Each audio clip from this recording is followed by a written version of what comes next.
My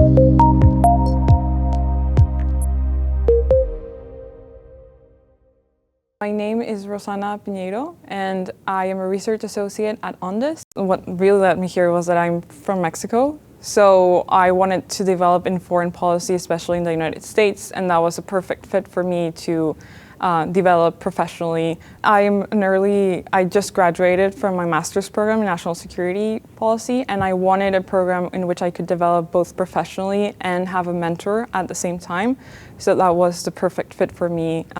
My grandmother was born in a war situation, and she came to Mexico in 1945. So basically, I've always been really inspired about what happens after a conflict and what happens to the individuals that are there, and how can the law protect those individuals and help them sort of through the process of being an immigrant in a different place. In Mexico, you basically go into law complete, and then you can take electives. And I took a class in international public law, and that was my favorite subject, especially when it related to war crimes and all of that, because I immediately related it to my grandmother's story. So I then took the opportunity to be a teaching assistant at my law school, and through research I did my master's program, and then that program I had an internship there that led me to Koch Associates. So that's how basically I got into all of this.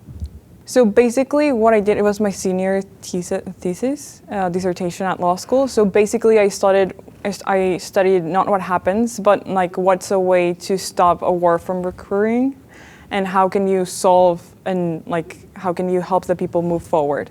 And the way that what I said, it was basically you do a truth and reconciliation commission, where basically all parties come to this commission, and there's a formal investigation on the truth, but everyone has to say in what happens. And that's a starting point to one that can later be, lawsuits. Or going into, then after you can do a tribunal ad hoc, and then they can formally investigate as an attorney. But this is just a preliminary investigation with everyone on board, and it's a way to move society forward. And that has happened in, for example, South Africa. It's a great example of a Truth and Reconciliation Commission working. I want to do my master's in law in the United States to be able to practice as an international attorney, and specifically I would love to work at the Hague, but that's sort of what I plan on doing.